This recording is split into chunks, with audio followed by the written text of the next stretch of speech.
Hello, everyone. Welcome to the Real Deal Fishing Podcast. I'm Kevin, And I'm Mike. and in this episode, we have an awesome show for you. It's going to be probably the most interesting show, if I do say so myself, that we've done so far because we're going to talk about the history and the adaptation and evolution of catfishing tournaments in the United States. And I'm really excited to share with you the research we've gathered and the guests we have on. But before I do that, I just want to remind everybody, if you like this podcast, please check out the shoppalmettocats.com website and get you some Palmetto Cats merch. Everything you buy on there helps to support the channel, helps upgrade the bandwidth, get new cameras, things like that, so we can make your listening and viewing experience better. Also, check out the events page where you can register for upcoming events, tournaments, like we're going to talk about tonight, or special shows that come up that you can participate in. And then lastly, on that same page, there's a community events page, a community events calendar, where you can check out all the upcoming events inside our little catfishing YouTube community. So, welcome. If you're listening on the podcast, I hope you've enjoyed the past episodes. Tonight is going to be no exception. We're going to do an awesome job to bring you some great content. And then welcome to our Boom Squad members who are watching live. Remember, you can only watch the live recording of this podcast by being a Boom Squad member, and I just want to thank them. Mike, we got an awesome guest tonight, Mr. Ray Ferguson, and I just want to introduce him to everybody. Hey, Ray, how you doing tonight? Pretty good. How are you guys doing? Oh, we're great. Mike, how are you? I'm doing good. I'm off the rest of the week, so I'm going to try to get my dad and my grandpa fishing tomorrow with the help of my sister Trish. And Gramps is 93, going to be 94 at the end of the month. And he's still catfishing. He's still catching carp. And Dad's been trying to get back strong, get through some challenges, and he wants to fish too. So I'm looking forward to the rest of the week. You didn't call it Murillo family fishing for nothing, did you? That's right. That's right. Awesome. Well, Ray, I just want to thank you for taking the time out of your busy schedule and your busy tournament schedule as well to come talk to us tonight about the evolution of catfishing tournaments. Ray, I asked you to come on the show for a reason. Kind of give us a little background on why you're qualified to talk about the history of these catfishing tournaments. Well, I've been fishing since probably 93, 94. That was the first two tournaments that I ever fished. And since then, I hadn't let up. I've been fishing pretty much. If there was a tournament, we were going to it. Mm-hmm. And you said earlier that you fish 40 to 50 tournaments a year. Mike, how many tournaments is that if he started in 95 or 96? That's over 1,000, Kevin. Geez, so I'd say Ray is pretty qualified to talk about tournament fishing, huh? Yeah, we've been from Texas to South Carolina to the Great Lakes. I've covered some ground. And you hail from the state of Tennessee, or that's where you're at right now, correct? Yes, sir. I'm from Knoxville, Tennessee. Knoxville, Tennessee, and you fish. What tournament trails do you fish now? And we'll get to all that in a little bit, but just to give people a little bit more history about you. Well, you got some individual tournaments, which was like the Rising Sun, the Ohio Monsters, the Mississippi Monsters, but the tournament trails are your Cabela's, King Cat, and your Cat Masters is really where we're trying to focus right now. That's usually the better paying. You get better points, and you're not the same waters. Everybody has to come to different waters. It's not the same old stuff. So right, it gets it spread out and makes it a little bit even keel for everyone. Mm-hmm. Evens up the learning curve there. Yes, sir. If you're not fishing your home waters. Well, awesome. Well, let's get right into it. As many of you probably know, or maybe you don't, if you're new to catfishing, the tournaments all over the United States, and I'm sure in other countries as well. But here in the United States, it became popular, and over the past, I'd say 10, 15 years, it's really evolved into something pretty special and pretty extravagant. But we're going to take a dive back in time here and talk about kind of like what the catfishing scene, tournament scene kind of started out as. And Ray, you told me some interesting things. Like, talk about, you know, the first type tournaments that you were entering and kind of the format of those tournaments. Well, my very first tournament, you got to understand that, the tournaments were just getting started. So my first tournament was just 3 guys, and we all worked together. We all fished the same body of water, and we all thought we was the best. So one day we decided to put our money up, and we all put the money up, and we did it 2 different times, and I won them both. So that's really what got me. And then, you're talking about fishing for $300. There was guys that was fishing. I guess we really don't want to talk about the tournament, but there was the World Championship in 1940. They was fishing for it was a cypress boat with 2 oars. And today you fish for cypress boat with 2 oars in the Tennessee River now, below Pickwick. That's what they was fishing for. And so you're saying they're fishing for, so the prize was, first place was a cypress boat with 2 oars in 1940. Wow. So, times have changed. Not by much. I mean, I don't know how much one of those cost. So, let's talk a little bit about your first tournaments, and then you alluded to prizes. So let's talk about what I'm really interested in is how the treatment of the fish has changed. Tell me about, kind of what the rules were for fish limits, weights, how many fish back when you first started, or even before. Okay. Well, when I first started, really, when it was organized, let's say when it was getting organized, was in the 2000s. And there was a little tournament trail in East Tennessee. It was called East Tennessee Catfish Club. And it was an unlimited weight because the Tennessee didn't have the rule then. And I think the rule come in around 2001 or 2003, somewhere in there. I'm not for sure. Where you had to have one fish that was over 34 is all you could get. And but you would have 5 fish, and we would bring them in on stringers because we didn't have a live well. We're talking 240 pounds in 5 fish is what it took to win the tournament. And you would have them on stringers. You do whatever you could to keep them alive because they had to be alive.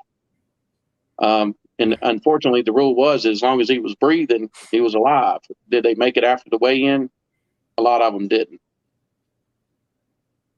And so what happened as a result? You mentioned that, some tournaments there weren't even a limit of fish. Like, it's just all you can catch, kind of like a seafood buffet. Yes. If I'm not mistaken, the World Championship, it originated with 3 commercial fishermen. And that's kind of what they did. They fished for a whole month, and whatever they caught, the total weight, they declared the champion. But it's progressed since now to where it's only a 5 fish limit. I think Santee Cooper was an unlimited at Randolph Landing.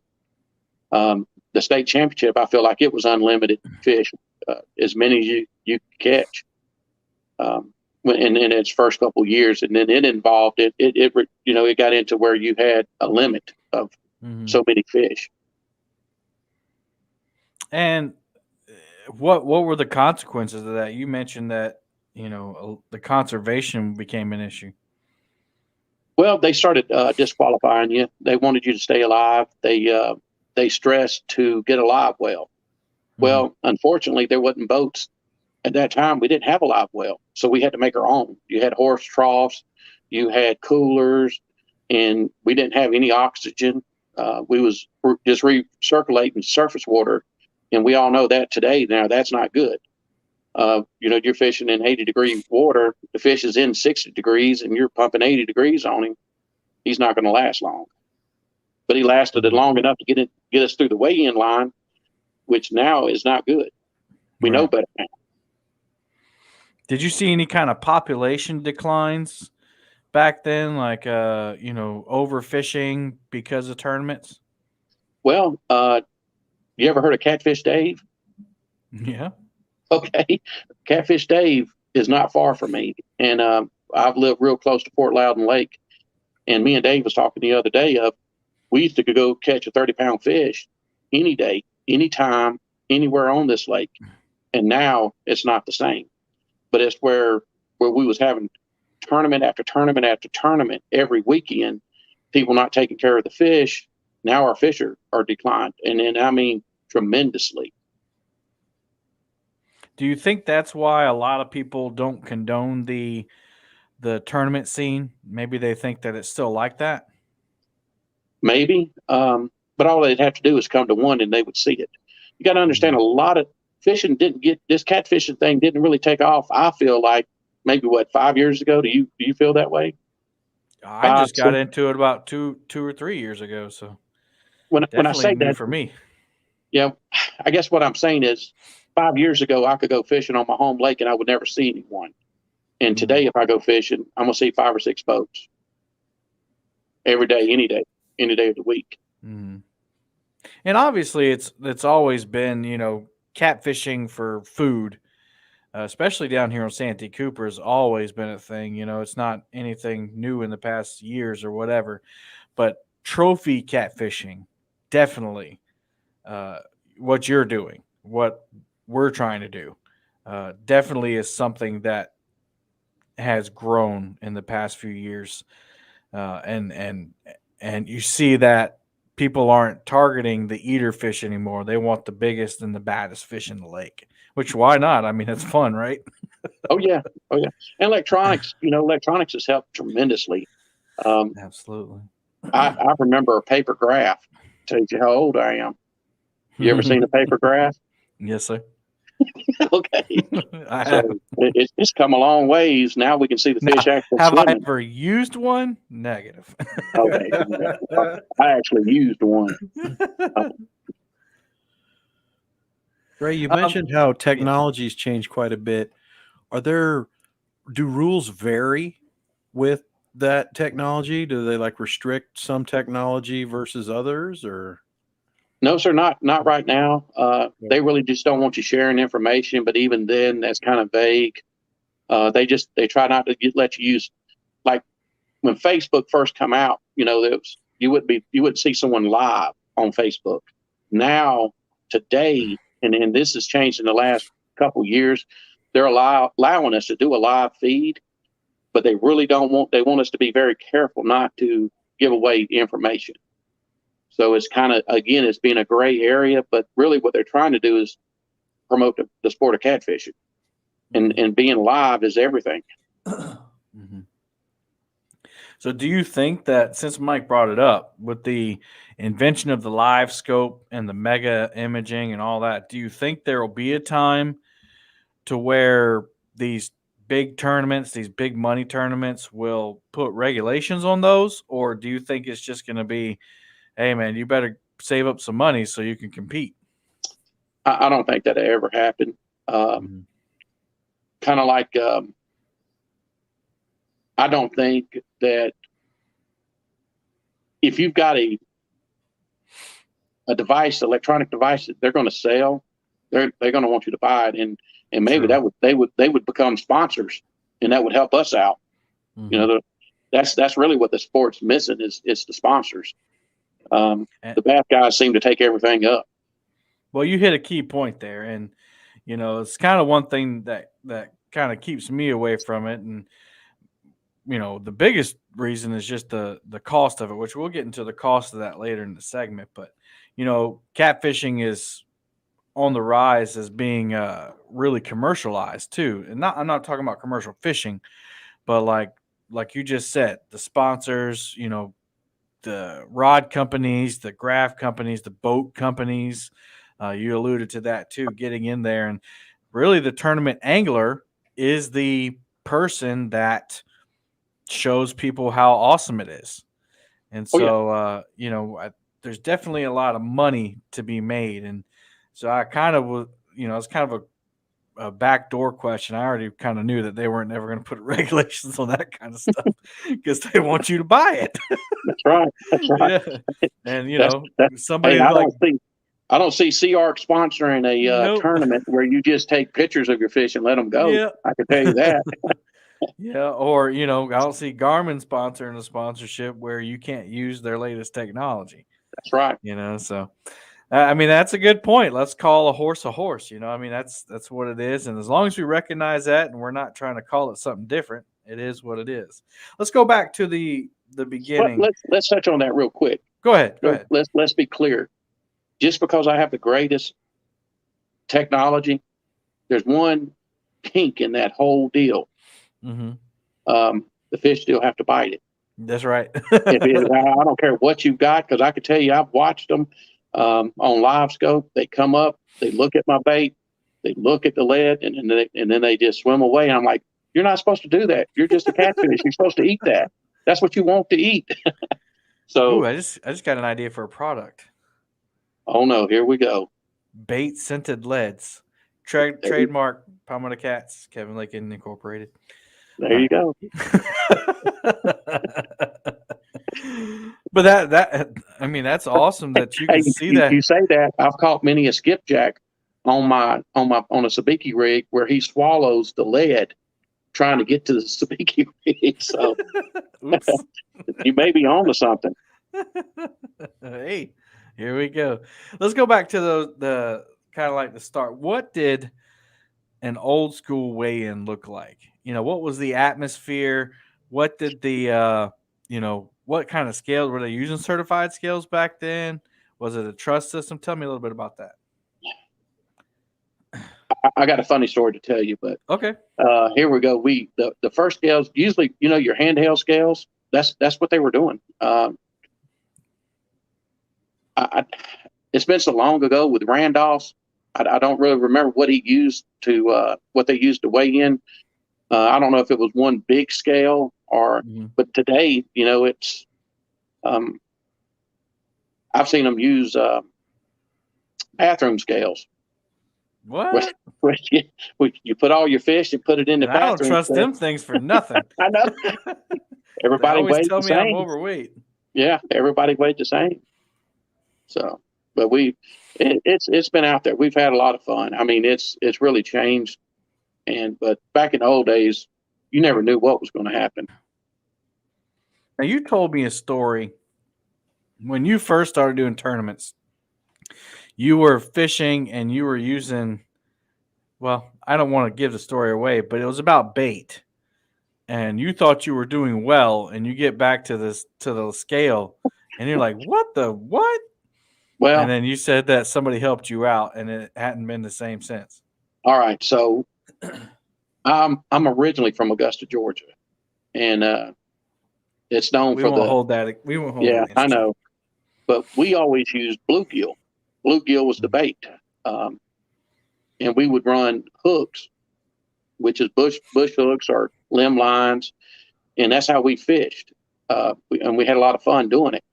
And we just caught them and throw them back. We didn't care. And then we started to fish the one little tournament. We had to use rod and reel. And so I moved up to East Tennessee to the Tennessee River, and I'm thinking I'm going to kill them, because I know what I'm doing. So I see this little tournament, and I said, well, let's go on and fish this. So I get me some bluegill together, and I go, and I catch a couple of flatheads, and I'm thinking, we got this thing whooped, son. We got like 2 10-pounders. We got them. Oh, man, I get up to the scale, and it was like 220-something pounds with 5 fish. And I was like, what? We was dead last. And that whole year, we was dead last. Every tournament we fished, we was like, what are these guys doing there? Every one of them's cheating. Every one of them's cheating. There's no way they're catching these fish like this. And so we went and got some threadfin, because I seen people blow the dams catching threadfin. And that's kind of like your blueback herring at Santee. Still, we was finishing dead last. Couldn't catch a fish.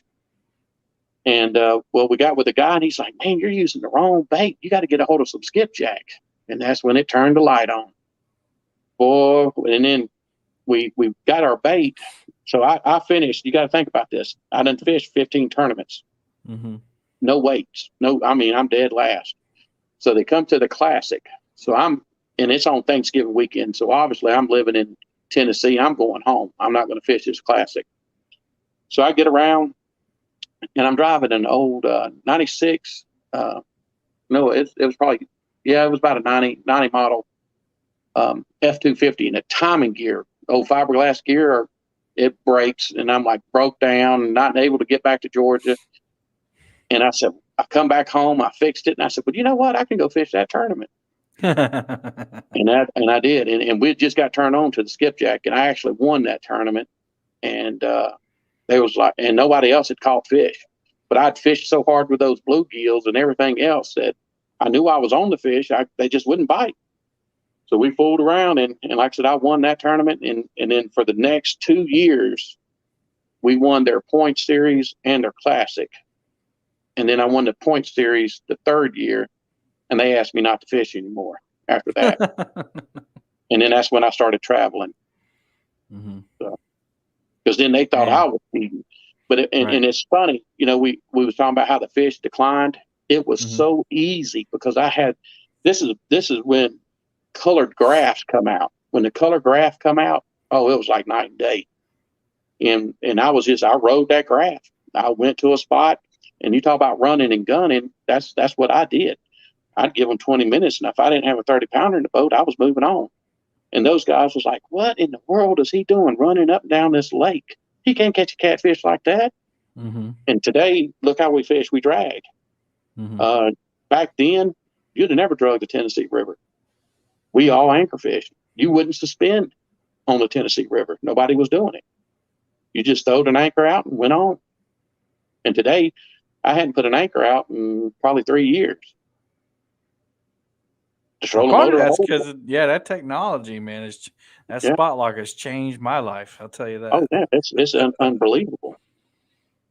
So you talked a little bit about boats. What was everybody fishing out of back then? You think you could put a tub in? My first tournament boat was a Waco, and it was 16 foot. Maybe it was 48 inches, maybe, but I'm thinking it was more like 40. And it had a 25 horse tiller. That's what we used. And we put a tub, one of these tubs that you would move your clothes in at Walmart. You see, we filled it slap full of water. The boat was about to go underwater. That's how much we would have in it. But we was able to use stringers. So we take the fish from one spot, throw them in the boat, ride for 20 minutes. Get to the next spot, throw him over. I mean, it was just, you just didn't think about it. You thought, oh man, this old catfish, he's tough. Mm-hmm. But they're not so tough. Mm-hmm. So in keeping with your equipment in the beginning, what was your rod and reel selection like, and what was your, were you still using a Carolina rig back then? I mean, take us back in time a little bit. Expand on that. Well, I'm a big ugly stick fan, and I grew up. I was in Augusta, Georgia, so we fished Santee Cooper, and an ugly stick was the ticket. An ugly stick striker rod, particularly, and it was a universal rod. We used it to drag with when we went to Santee, and it would anchor fish. But then I had to go to a tiger rod, and the tigers are a little bit heavier when I got to the Tennessee River because we was fishing a lot deeper water. And I still use the tiger rods today. They're great rods. I mean, you just really have to do something to kill them. Anvil, the Anvil's got a great selection of rods that we use. It is, the rod technology it's the reel seats. I mean, when I was in the old days, your reel would fall off. You'd be fighting the fish, and next thing you know, you're down in the boat trying to get your reel back up and get it back on. And you didn't have braid. Braid was when braid first come out, they said, hey, it tears your eyes up. And I said, it tears your eyes up? And I was like, well, that's weird. But hey, I stayed away from it for the longest time.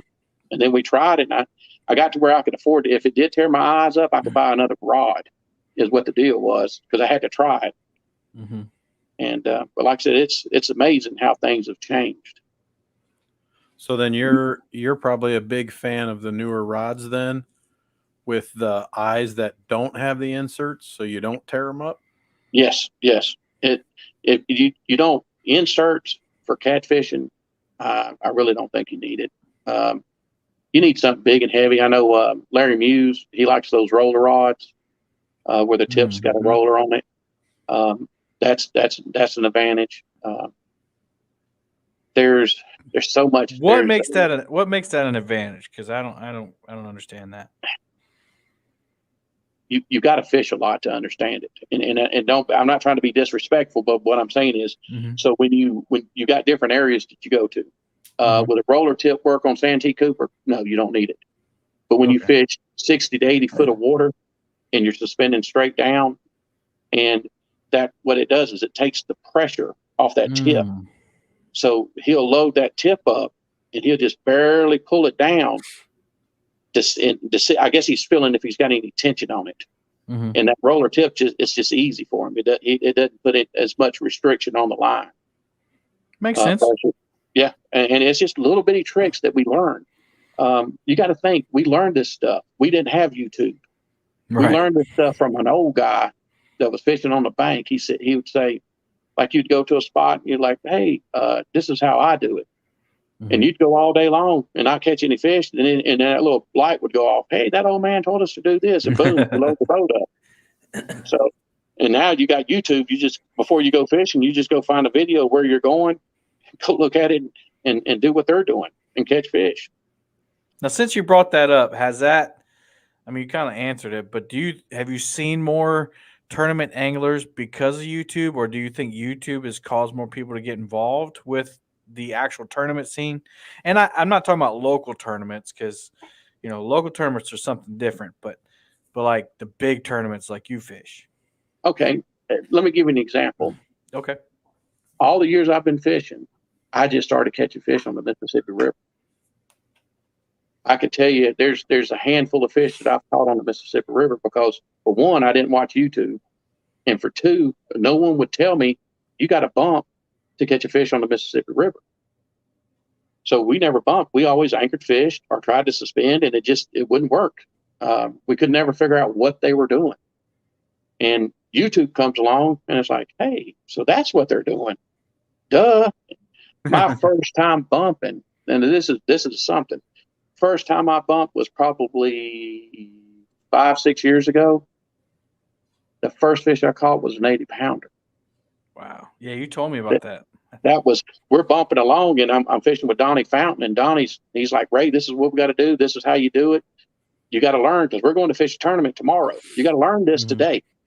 I'm like, okay, so let's go. And I'm if you've never bumped, you don't know, but you take a Carolina rig and you just it's a 3-weight rig, and you run down through there with the lead bouncing on the bottom of the river, and you don't know if you're hitting a rock or a fish. You don't know what's going on because you got a 3 or 4 ounce weight and a big old piece of bait on there. And you're like, well, I don't even know if this is going to work. And before you know it, the rod's trying to leave your hand because one thing grabbed it and trying to pull it across the river. So it's definitely an experience. That's awesome. That's the technique I need to try next. You got a perfect place to try it. See, I don't fish out of a boat very often. I don't own a boat anymore, and I've never ever had the desire to seek out a fishing tournament. I have bowled, state tournaments, city tournaments. I even did a barbecue contest one time, but it was a charity event. And I had participated in a couple of these YouTube ones that Kevin had mentioned earlier. But then I never thought about the history of catfishing tournaments or tournament catfishing. And so I've been kind of quiet here, and I know that it's probably catching Kevin off guard. I'm trying to soak it in here because, like I said, I'd never been drawn to it, but learning about it is really fascinating and really, really sparking, thoughts and questions here. And I know that we didn't, we talked a little bit before the show, but first of all, you sound eminently qualified to me. So earlier when you said you weren't qualified, we're way past that part. And as a lot of the listeners know, I'm just a gear junkie. If I spend money, I'm spending money on fishing equipment. And if I don't like it, I'll give it to my brother, or I'll give it to anybody, or I'll give it away, whatever. I'll get rid of it. But you had mentioned the ugly stick, and you had mentioned how that's what you had started with. A lot of guys started with. Now, the ugly stick was first made in 1976, and I know that because I was too. But the evolution of catfishing equipment itself, how have you seen that have an impact upon the tournament fishing? Because the original ugly stick, even the tiger rod, I don't believe were specifically made for catfish. And now we have these companies that are making rods specifically for catfishing. How do you feel about that, Ray? Everything is a bonus. Anytime something new comes out, you've got to try it. For example, I tried it was a meat hunters. Meat hunter had a rod. He's like, Ray, I need you to try this out. It is incredible. And I'd felt things in the rod that I'd never felt before, like actually feeling the fish turn.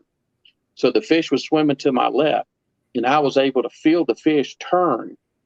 And when I was bringing him back towards my right, because I needed him to come around the motor, things like that you wouldn't feel in an ugly stick.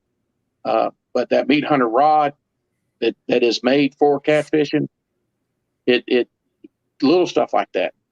But your average fisherman, they're not going to know that, because they just pick up that meat hunter rod, and that's all they've ever used, because it's a catfishing rod for catfishing. So they don't know any better. But like with me and you, the ugly stick, you'd never feel that, because it was just a big, heavy, stiff blank. And really all I was looking for is something to hold up my lead, and it would hold up to a big fish. Anything. I'd have used the broom handle if that's all I had. And a lot of that's what it feels like. There's no sensitivity. You got bumping rods that are made today. You can feel when you hit from the sand to the mud to a rock, you can feel twigs. It's just that, and with the line itself, you have a super slick on your braid. It's totally different than the 80-pound regular braid. I mean, you just, once you do it as much as we're doing it, any little advantage in tackle, hooks, it's just things. It's unbelievable. So is bumping a seasonal thing? Do you do it and like when the temperature gets below 50, do you go back on anchor, or can you bump all year, or is it regional? You can bump all year. We start bumping in the spring. We drag a lot in the wintertime, and when spring comes and the current picks up, you really can't drag, so you have to go to bumping in order to, because you don't have, your weights would be too heavy and you'd stay hung up. Well, you mentioned earlier about the fish limits and how there really wasn't any. What time did you see fish limits starting to be enforced, or when did people kind of get it and they said, well, we're going to do a 5 fish or a 3 fish or whatever the case may be? When Tennessee made the law where you could where they started taking care of the trophy fish, I think it was in 2002, and you can't quote me on these numbers because I'm old, but 2002 I think is when they, somewhere in that range, they told you could only have 1 fish per angler over 34 inches. So your tournament base works off 2 anglers. Sometimes they allow a third person, but all the boats fish by 2 anglers. So you would have 2 fish over 34, maybe 3 under. And that's in Tennessee waters, that's where that all started. Then Kentucky, Indiana, Santee even has a limit now. Yep. And really all that does, granted, you got a 100-gallon live well today. It is extremely hard in the middle of summer to keep a fish alive. I don't care how big it is. You're liable to catch an 80-pounder, 90-pounder. This 2 weekends ago, there was a 92-pound fish caught. And now our tournaments are, if you're in a major catfish tournament, the scales are open as soon as you blast off. So they allow you to catch that 92-pound fish, and you can run back to the scales, weigh him, and put him right back in the drink. And that's so much better than trying to hold on to him for a whole 5 or 6 hours, 7 hours. I always kid with people. I said, I don't want to catch my fish till the end of the day. So I don't have everybody to take can see it. Yeah. Well, I just don't want to take care of them. Yeah. You know, there's so much can go wrong. Your live well could malfunction, and then you're scrambling trying to keep fish alive. It's just anything can happen. A pump could go out, and then you're belling water and trying to get oxygen to them, which we all have oxygen now, and that makes it so much easier. Right. So what are people fishing out of nowadays? You know, we talked about the old boats, you know, where you fished out of whatever you could. You made your own live wells. Technology has advanced. The sport has advanced. We have fish limits now where we actually care about the health of the fish. There's even some tournaments. I think most of the big ones, if you weigh in a fish that's not healthy, you're disqualified. What are people fishing out of nowadays? What do you see the most of out there? Sea Arcs. Your Sea Arc, Steve Henderson, he designed a great live well, great boat. He really, him and Ken Freeman, Ken was on him pretty hard about trying to make a boat, and we all were. And like today, I use a 26-foot Pro Guide, and it's unbelievable. The windshield's pushed up to the front. It's a huge boat. It's pushed up to the front. I got plenty of room to move around. You could almost have a little square dance in the back of it. You've got the Polar Craft. They're coming out with a new boat. It's a Catfish edition. They've got a 125-gallon live well, I think, that's in theirs. Your G3s, they've got some good live wells. So that's normally what you're going to see. There's a monster cat, I think. Have you seen that? It's a monster. I think it's a monster cat boat or something. That's usually that's the boats that you see. No pontoon boats? Nah, the pontoon boats are slow. You know, hey man, they got the tri-tunes, man. Them things will do 60, 70 miles an hour. Well, you got to think, you know, dragging a pontoon boat. Yeah, exactly. The trailers just don't hold up. I would love to fish out of a pontoon boat, but they've got to get a trailer that we could drag for 7-8 hours down the road. Mike knows that's the thing I hate about mine. The only thing I hate about my boats, the daggum trailer. So yeah, you're preaching to the choir there. And that's part of it. Our trailers are everything. It does not matter what kind of boat you got. If your trailer's no good and you don't do the maintenance on your trailer, and that itself has come a long ways. You know, you got grease-free bearings now, and people really, that's the big deal. You don't realize. Think about that. From my house to Texas, 14 hours one way, and a lot of times it takes me three tanks of diesel fuel to get there, and I'm not stopping. And then you turn around and you get there and you dip that thing after you done drove for 12, 14 hours. You dip it right in the lake, as hot as those bearings are, and they still last. That's crazy, but we do it. That's awesome. I never even heard of grease-free bearing. That's, you know, look into that. Yeah. Well, they're already greased, and you know they got the little cap on sealed. Them. Sealed, yeah, sealed bearings is what I'm getting at. Not grease-free. They're grease in them. They're just sealed. I was about to say. Yeah. Well, they was trying to come out with an oil. With you know how like the big trucks have oil. They're working on that now. To where you got a gear lube in them, but they're saying the seals aren't working. So, but it'll get there one day. So the cost of tournaments, I know it's big. So being a nationally recognized catfishing tournament angler, and going to all of these tournament trails and these big Mississippi River Monster tournaments, and I'm not even gonna start naming them. That's just the one I just saw on Facebook the other day. What does someone have to invest to be competitive? Not just to do one, because most of us could probably save up and do one, make the trip, have a great time. Probably won't win any money, but we can do one. But to do it and be competitive in the point series and all of that, tell us a little bit about that investment and what you have to be prepared to do to keep up with the guys now. Well, you got two questions, and if I understood you right, you said the monsters on the Mississippi. You've got monsters on the Mississippi. You got Rising Sun. You have monsters on the Ohio. A lot of those tournaments are not points trails. They're just they're just one particular tournament, and that's what people do. They actually save their money, and they fish that one particular tournament every year. Oh, okay.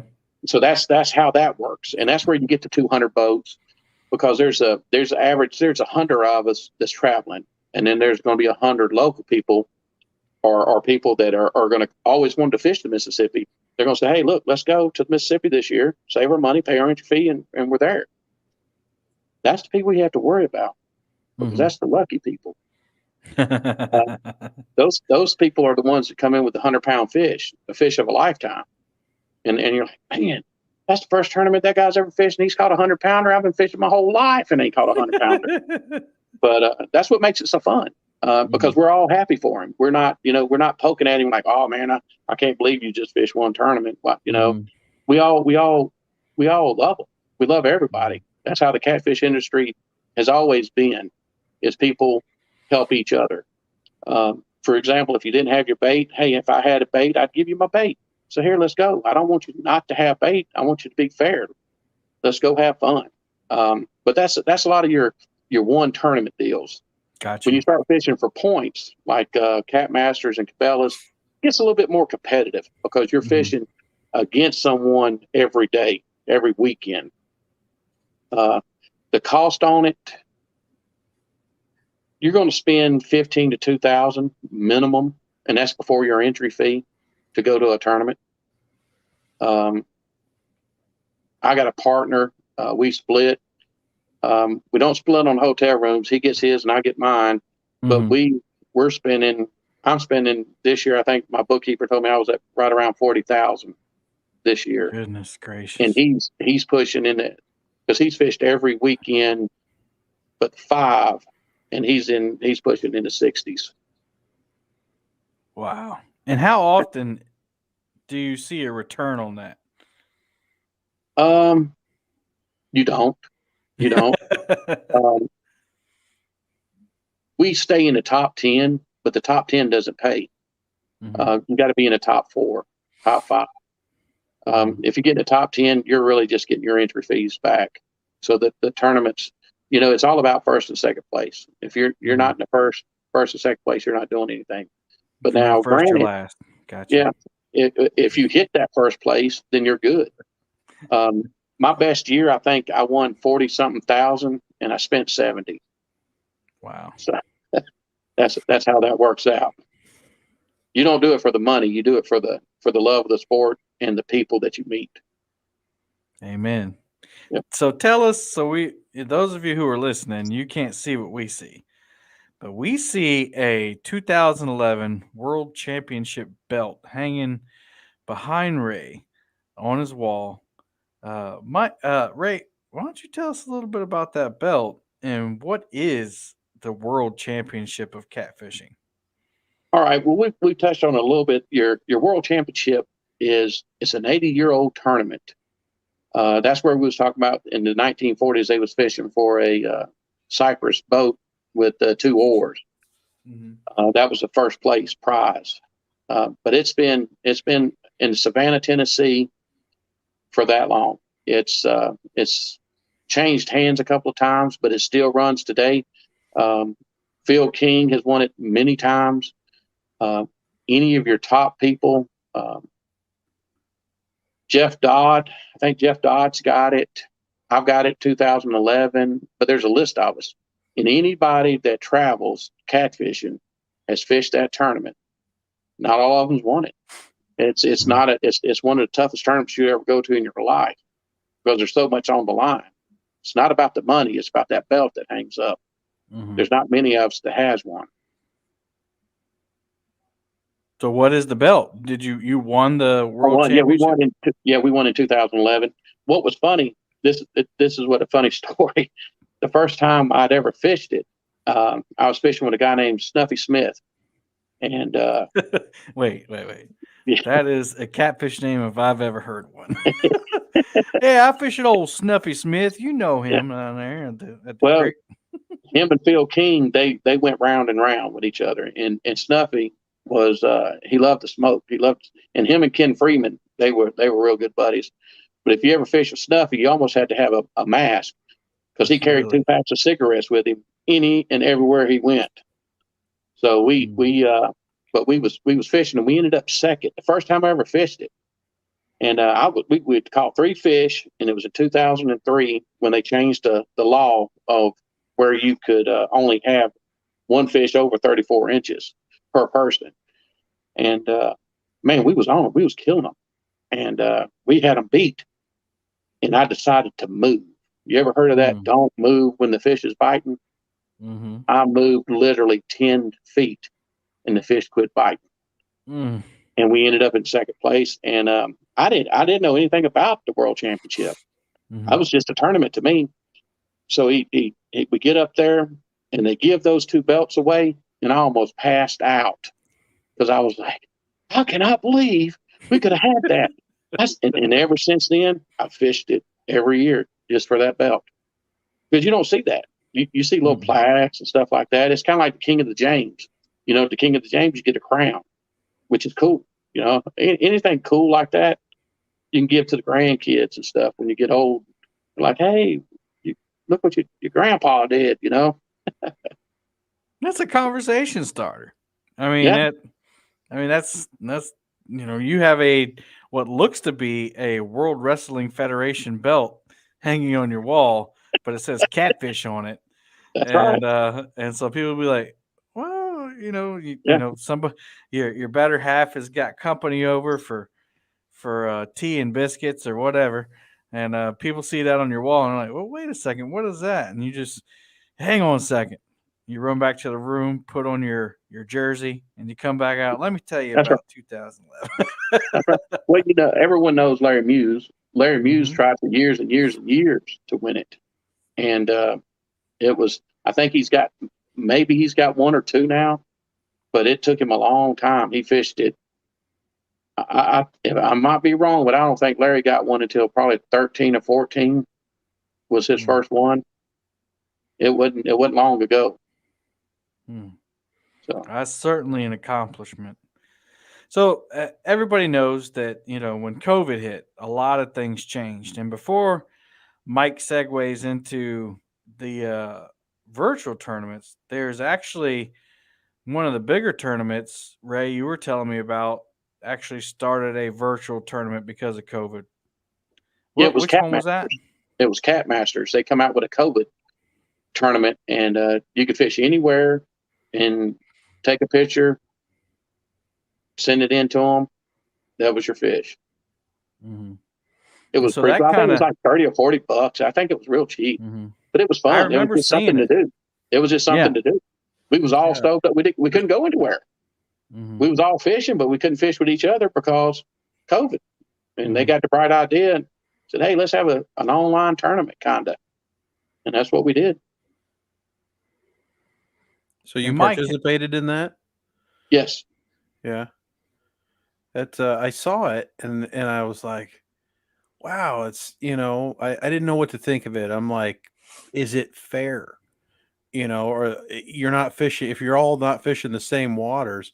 Then I started thinking about it. I'm like, who cares if it's fair? Let's have some fun. That's all it's about. We don't get to. It was strange for us too. Just family fishing. You could go, but you couldn't be a group larger than 10 And I got to tell you, that's not really conducive to the Murillo family in most scenarios. At some points, we'll have 32 of us there at one time. And, rods in hand, we'll take over a bank or several banks of any lake and communicate how things are going. So it was weird that I would just go fishing by myself. I didn't even want my daughters out, in case somebody come along to talk to us and then I'm like, well, I'll keep people away from Lauren. So me and Lauren would go fishing. I'm out there fishing with a 3-year-old, 4-year-old, my 4-year-old daughter. And then I'm like, I saw that tournament and I'm just like, wow. Yeah. The thing I don't know about tournaments for me is when it gets highly competitive, because I want fishing to always be fun and always to be enjoyable. Excuse me. But if somebody can do that at that level, that is an amazing example for everybody to remember. Hey, this is fun. This isn't a hobby. This is our lifestyle. And so I thought that was something really special when I saw that. And it is. I didn't actually get to fish the monsters on the Mississippi this year because of that. My son of 3 years old, he had COVID.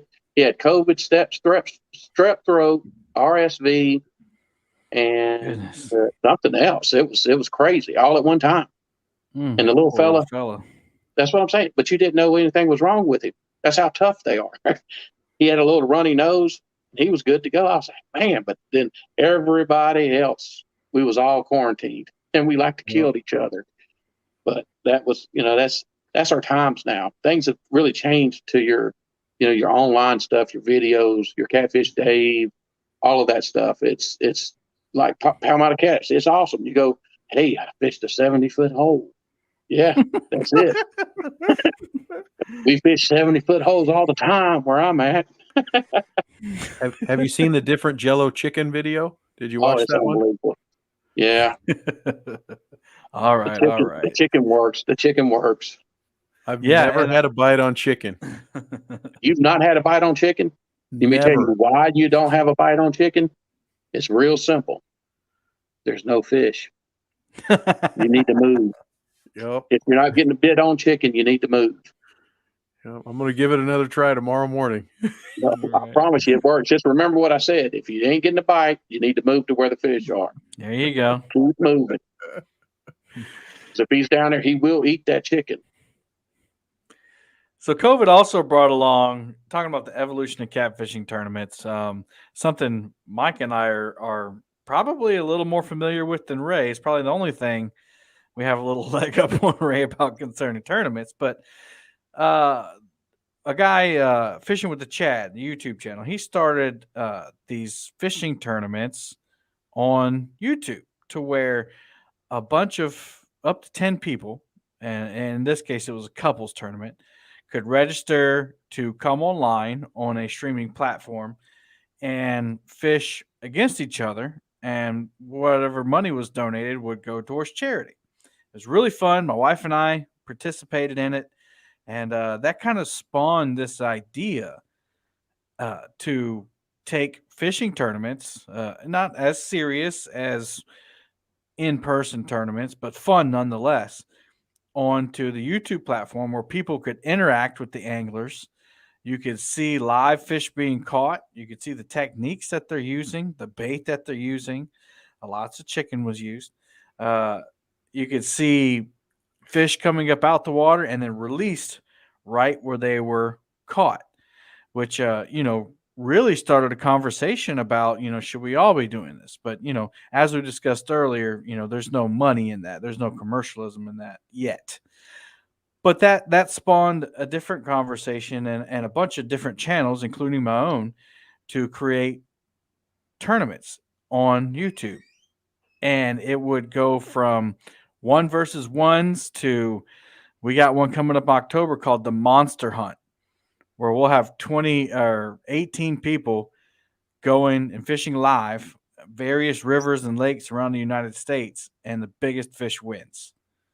Mike, how has that kind of changed the tournament scene in your opinion? You're asking me, not Ray? Yeah. I'll get to Ray. Too quiet. You're being too quiet. We got to get you involved. I'm letting Ray marinate on the question. I'll be honest. These YouTube online tournaments is really the only exposure to any fishing tournaments I've ever had. Mm-hmm. Now, being friends with a lot of people, having met on YouTube, I have tried to contribute some ideas on how to make things a little bit different or how to make things unique.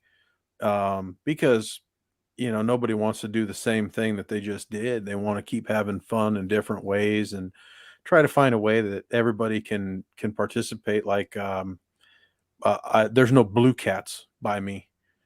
So whenever anybody says, "Oh, we're going to do this, we're going to, this and that," I don't do that. I'm like, well, there's no point in me doing that. So I'll try to participate a different way, whether that be, heckling them in the chat or cheering for them in the chat or whatever it may be. And then if there's a numbers tournament, like most fish caught, maybe I'd have a shot at that, qualified fish. I mean, I think the last time we did that, wasn't it like 16 or 19 inches, Kevin? Would 16 be a qualified inches. fish. Mm-hmm.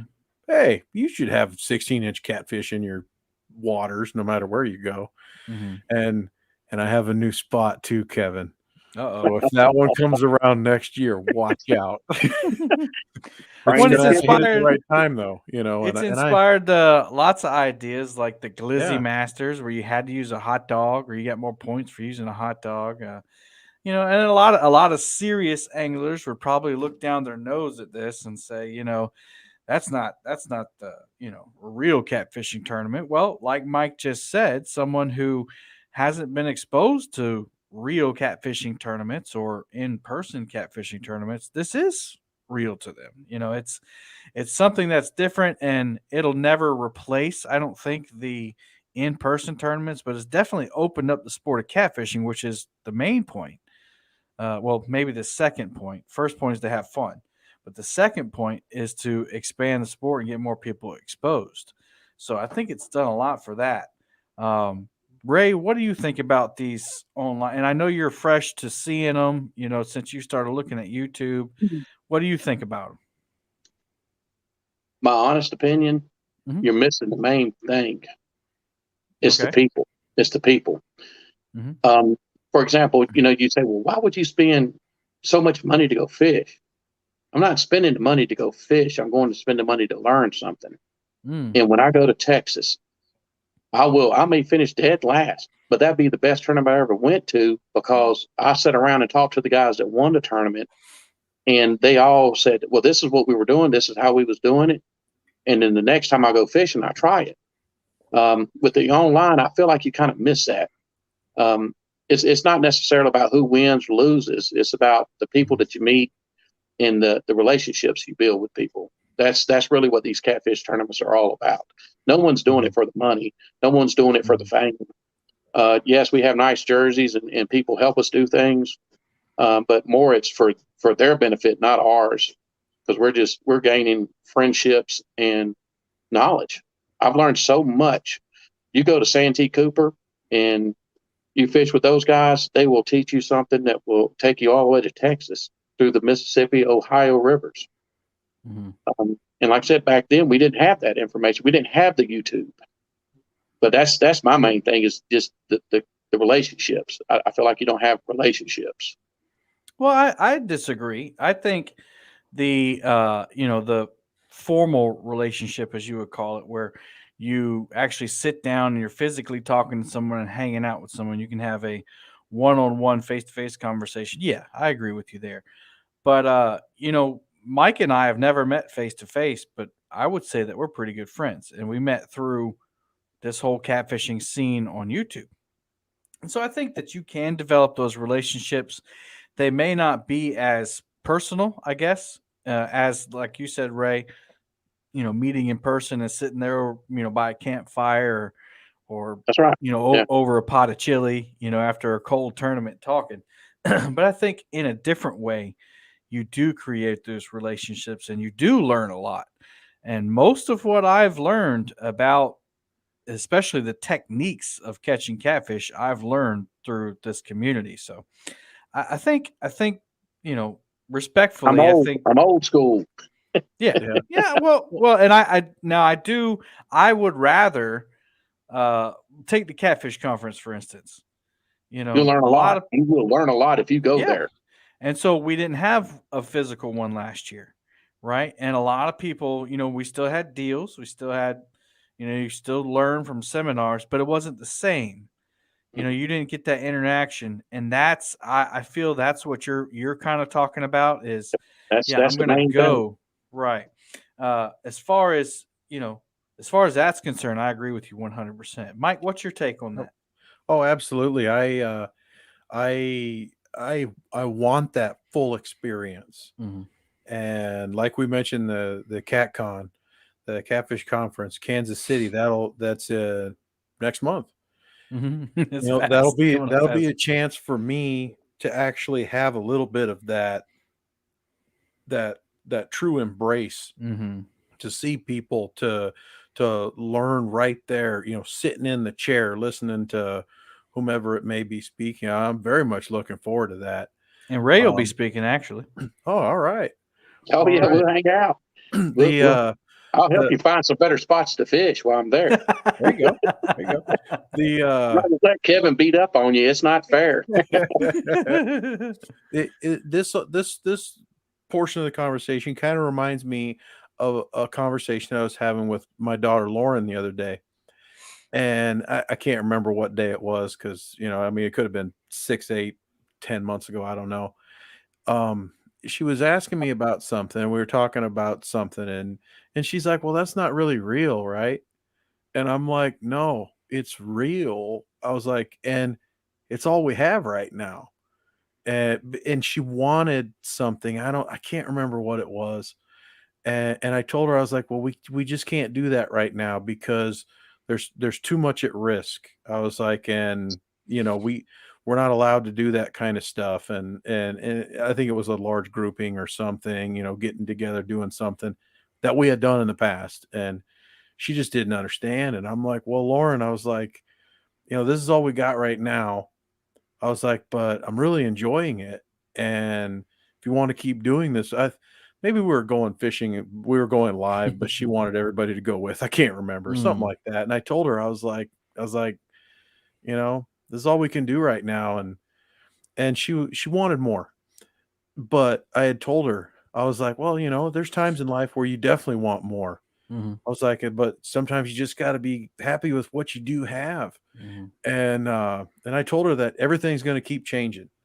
I was like, "I think things will get worse before they get better. And who knows what the future may hold. The future may just open real brightly, and hopefully everybody learns from all this, and we learn how to change in a way that's good for lots of people." And Mm-hmm. so it's so weird that I sit here and I talk about that, and I'm talking about it with my daughter, who doesn't really have that true Yeah. ability to comprehend and negotiate and understand everything.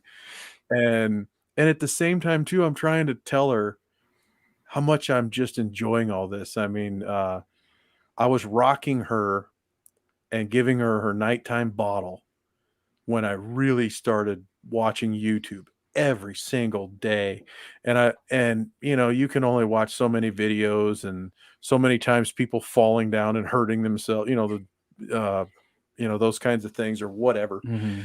And then I'm like, "Well, I want to fish.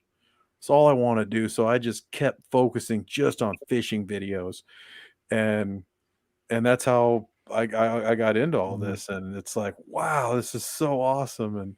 Mm-hmm. And I never would have thought. I didn't even know what a podcast was until a couple weeks before Kevin asked me to do one with him. I'm like, and my sister's like, "What do you mean you don't listen to podcasts? What do you do with your time?" And I'm like, Work. Me "What and you is both. that?" It's like, "What is that?" I was like, if I can listen or watch anything, I'm going to watch fishing. Yeah.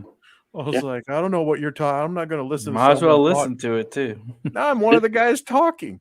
So it's just so crazy. I think another thing, just to continue and piggyback off what Mike said, is in the online community too, you have a lot of people that can't go or do travel and do that. Yeah. So it does afford opportunity. I think that's the most important thing. Obviously the people, and then the having fun and having access to be able to go fish. And so what these online tournaments have evolved into is an opportunity for someone who would never, ever do what Ray's doing for travel reasons, whatever reason it would be. They can kind of dip their toes in there and take a smaller risk to, the worst thing that'll happen is they'll lose signal or they'll drop an F-bomb or something like that. That's why I wouldn't be a good online person. As soon as that sucker broke off or come off, I could see Donnie Fountain now throwing his rod down, throwing a temper tantrum. You'd be like, "Whoa, I didn't even know he could do that." But the online thing is really awesome. We were talking about this YouTube, and this is what's so funny. I was talking to Catfish Dave about this, and I was catching skipjack on a popping cork. And they wouldn't bite anything else, just a popping cork. You had to have a popping cork to catch them. And so I'm catching the skipjack going to the next tournament. I come home Monday afternoon. I turn the TV on and I flip it to YouTube to see what's on.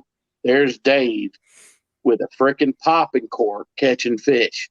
And he's telling everybody, "Oh, this is the way to catch them." I'm like, "Dave, you're killing me. I got an advantage.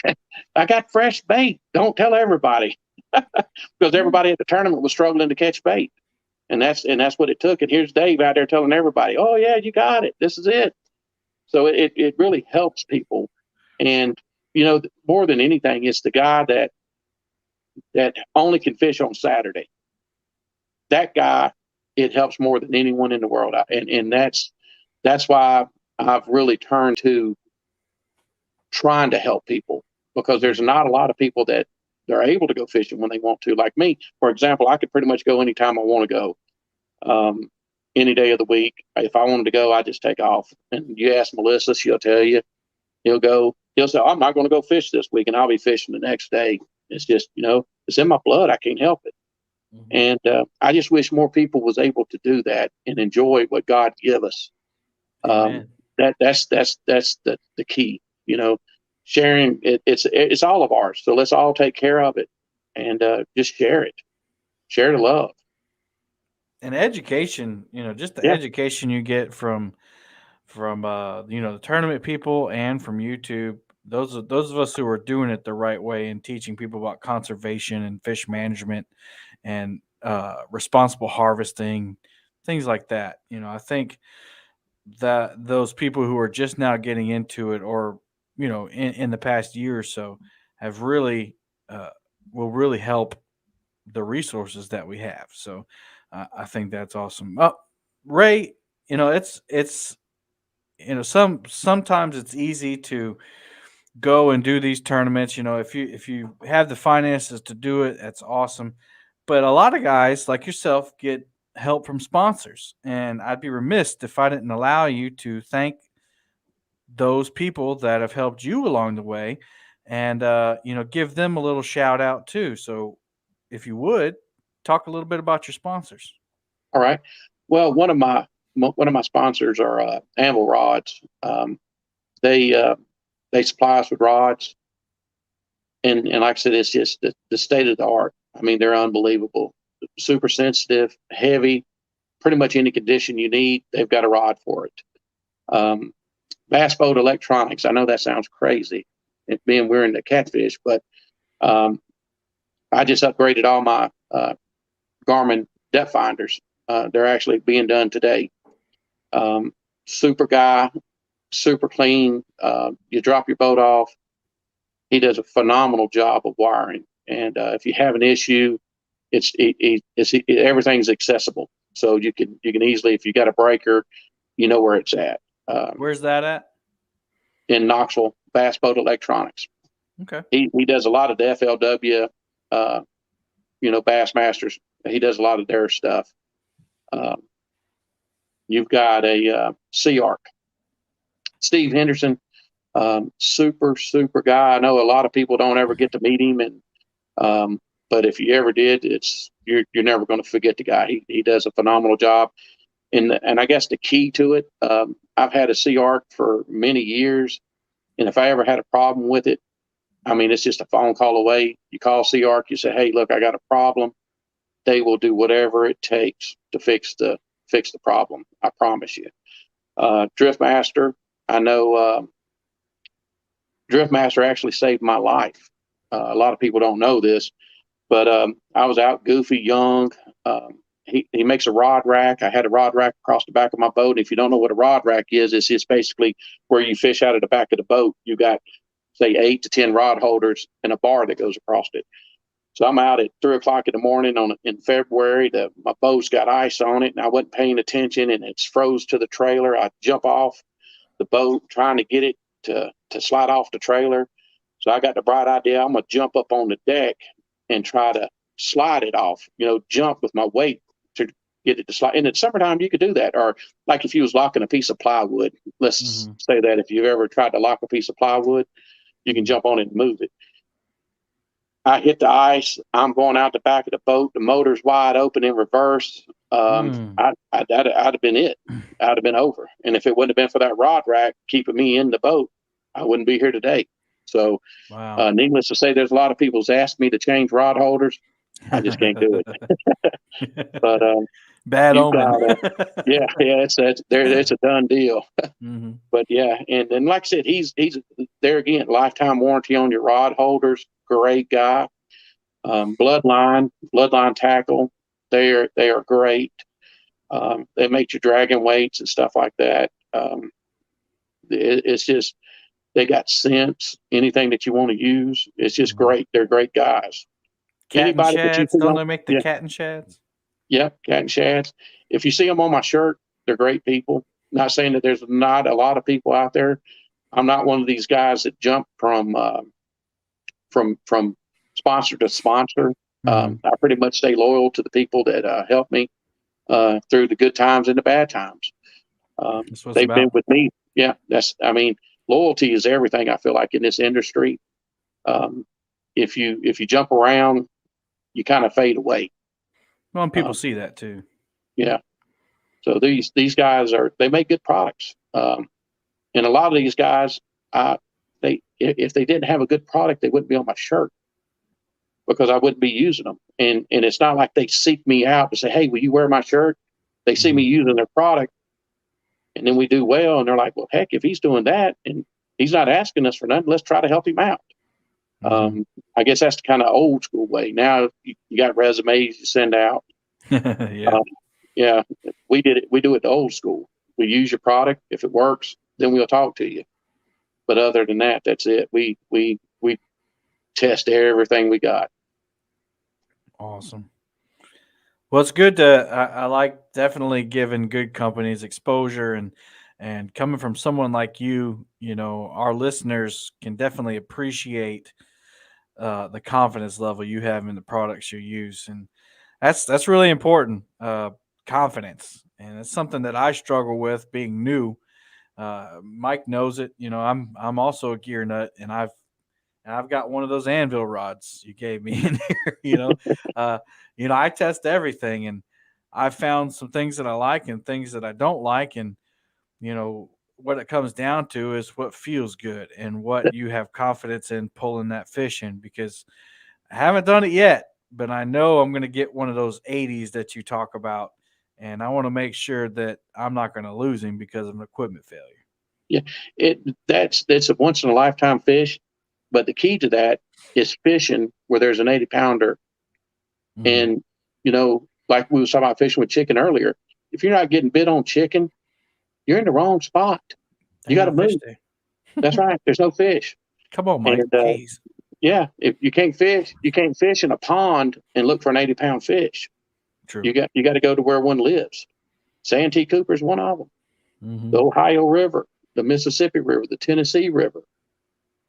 There's lots of places that hold these big fish, get out, travel, talk to your local people, talk to guides, come to the Catfish Conference.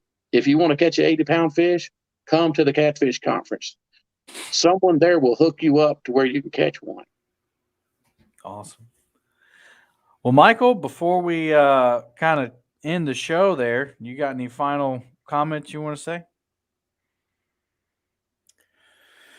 No, there's a lot of information and, historical information, equipment information, technique information, bait information. I mean, it's you really gave us a lot to think about in a very short amount of time, and I thank you for that. Well, you're welcome. One more thing on your bait. You can't put a big enough one out there, and sometimes you have to drop back. Like in the fall, they like smaller stuff. So don't be scared to use something small. That's the best advice I can give you. Awesome advice from someone who's been around the block a few times. And if you like what you heard from Ray Ferguson, again, come check out the Catfish Conference in Kansas City, Missouri on November 9th and 10th. You'll get to meet Ray, and you should definitely come see his seminar on dragging baits and the evolution, I guess, or the beginnings of the Santee Cooper rig. I was lucky enough to go fish with Ray and Melissa and Casey Nelms on Santee Cooper about a month or so ago, and we filmed a lot of footage and got to talk with the man himself, Casey Nelms, the inventor of the Santee Cooper rig. And Ray's going to be talking about that at the Catfish Conference. So come on out, meet Ray, meet Michael, meet myself. We'll all be there, as well as other people that have a wealth of knowledge like Ray was talking about. That's November 19th and 20th. You can get all that info at www.catfishconference.com. And come on out and visit. Ray, I just want to thank you again for agreeing to come up here and share the wealth of knowledge you have about catfishing tournaments and just being willing to share. And I appreciate your attitude towards sharing information. You know, it's not everyone is like that. Hopefully more people will inherit your attitude as we go along. Can I say one thing before we cut out of here? One thing. Even though you're not able to maybe fish the tournament, still come out. Find your tournament, come out, the local tournaments, whatever. Stand around and chit-chat. There's not a guy there that won't help you. And it would help. And you don't necessarily need to fish tournaments. Just come talk to us. We'll help you. And that's because we're more about you catching the fish. I have a lot of fun. Your partner there, Monster Rod holder, Steve Douglas. Mm-hmm. Quick story. Sitting in Texas, going to fish a tournament. This pontoon boat pulls up. So I know you love pontoon boats, loaded with Monster Rod holders everywhere. I was like, oh, they're fishing a tournament. And I'm dressed plain clothes. I said, let's be sneaky and find out what they're doing. So these mugs don't have a clue on what's going on. They're dragging their baits at 1.5 miles an hour and wondering why they're not catching fish. Yikes. So we talk in the restaurant. They end up coming back to where we're staying. They talk to us that night. They come back the next day, and they're talking to us, getting all. I mean, they got notebooks writing stuff down, and I'm like, this is awesome. And so about 2 weeks later, I get a text message. He shows me a picture of a 10-pound fish, first fish he caught. I'm on his own. And I'm like, man, you got to do a better job of taking pictures. I said, this fish it's all whacked out. Do it, get a good fish picture if you're going to send me one. 40 minutes later, he's got a 35-pounder. And he is stoked. And he's turned his boat into a catfish pontoon boat. I'll show it to you sometime. So I love to see it. Yeah, that's what it's all about. That's just come out, support us, and talk to us and learn something. Because that's how we all started. Amen. Do you know when about the next tournament on the Tennessee River will be? This weekend. It'll be at Chickamauga. Yeah, it'll be at Chickamauga. It'll be the Tennessee. Yeah, it'll be Tennessee River Tennessee River Catfish Club, and then you have one on the Ohio River for the monsters on the Ohio, and it's a 2-day tournament. Awesome. Well, again, thanks, Ray. Everyone in chat, our Boom Squad members, thank you for coming in. Thank you for the continued support. Everyone listening on the podcast, we hope you enjoyed this episode. If you have any comments or questions, send me an email. You can find my email at my website, shoppalmettacats.com. The link will be in the description. And check us out at the Catfish Conference. Come out and meet us, like I said earlier. All right, I'm going to pray us out, and we'll get out of here. Heavenly Father, thank you for this podcast. Thank you for all the information that Ray has shared with all of us. Lord, just thank you for a servant like Ray that's always willing to help people and reach out and give a helping hand to help them enjoy your resources that you've given us. Lord, thank you for all your blessings, and we just ask that you be with us as we go our separate ways. It's in Jesus' name I pray. Amen. Amen. All right, Ray, Mike, enjoyed it. Until next time, everybody, happy fishing.